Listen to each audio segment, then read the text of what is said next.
अस्सलाम वालेकुम जी, सत श्री अकाल। मैं गुरुद्वारा जन्म स्थान तो अहमद रज़ा जिवें कि तुहाड़ियां सारियां संगतां दे नाल असीं गलबात करवा रहे हैं। इस टाइम चढ़दे पंजाब तो कुछ लोग साडे नाल ने, इन्हां नाल गलबात करने आ। भाई जी की नाम है तो कित्थों आना होया? मैं सलविंदर बेदी उत्तरांचल तो आया हाँ जी, और पहली बार मैं दर्शन दीदार करना आया और मैनू आके इत्थे बहुत चंगा लगा। एक बारी प्लीज़ ये दसो कि किहड़ा शहर दस रहे हो? उत्तरांचल, उत्तराखंड। उत्तराखंड, उत्तराखंड, ठीक है ठीक है जी, ठीक है। उत्तराखंड तो आए। उत्तराखंड काशीपुर का रहने वाला मैं।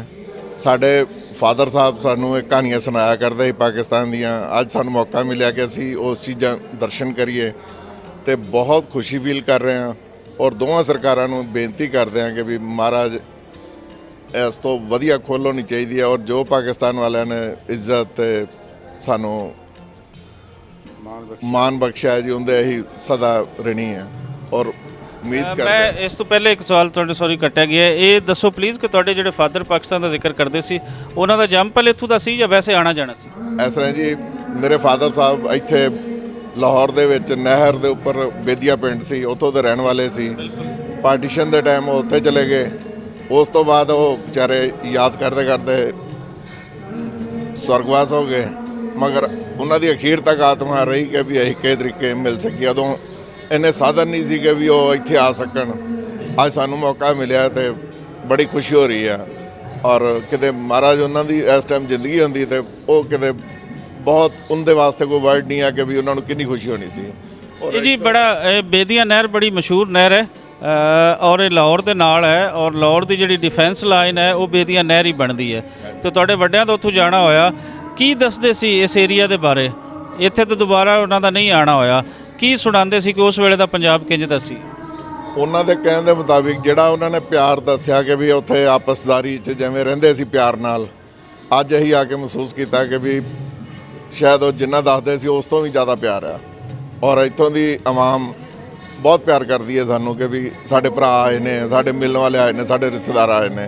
किते फर्क महसूस नहीं होता सानू कि बेगानी थां ते आए हैं, ऐ लगदा अपने घर ही आए हैं। तुसीं अपने पंजाब दे विच आए हो जी, बेगाने देश जाओ तो फिर भी कुछ बेगाना लगे ना। बोली एक, कल्चर एक, सारा कुछ तो एक, तो बेगाना तो फिर तो कुछ नहीं लगेगा। नहीं लगा और सानू ऐ लगता कि असीं अपने परिवार च आए हैं, अपने घर आए हैं और किते भी सानू उपरापन नहीं लगा और सरकार ने भी बहुत इंतजाम किया।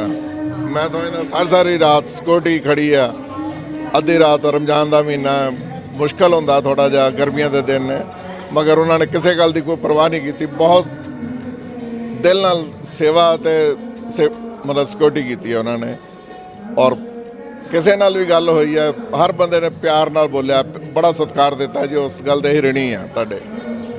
तुसीं जम आओ जी, जिंदे रहो। तो अखीर ते एक जिहड़ा मेरा आखिरी लास्ट क्वेश्चन होंदा है कि की मैसेज की सुनेहा खलकत नूं देना चाहते हो आपसी सांझ लई, एक दूसरे नाल प्यार वधाउण लई, जिहड़ा कि बाबा गुरु नानक दा सच्चा फलसफा है?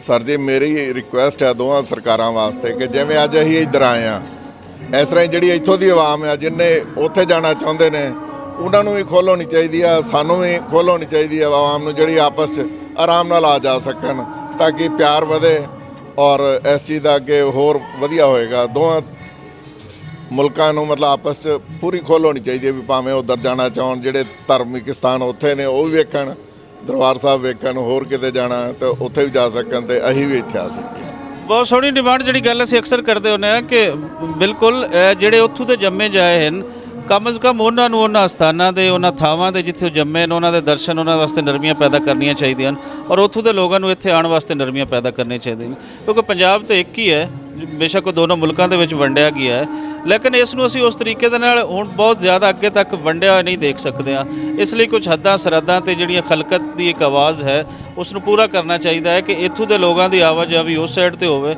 उत्थों के लोगों की इस साइड ते होवे, आपसी ट्रेड होवे जिंदे नाल लोग सौखे होण, ये खित्ता खुशहाल होवे। जुड़े रहना पंजाबी प्रचार दे नाल। रब रखा।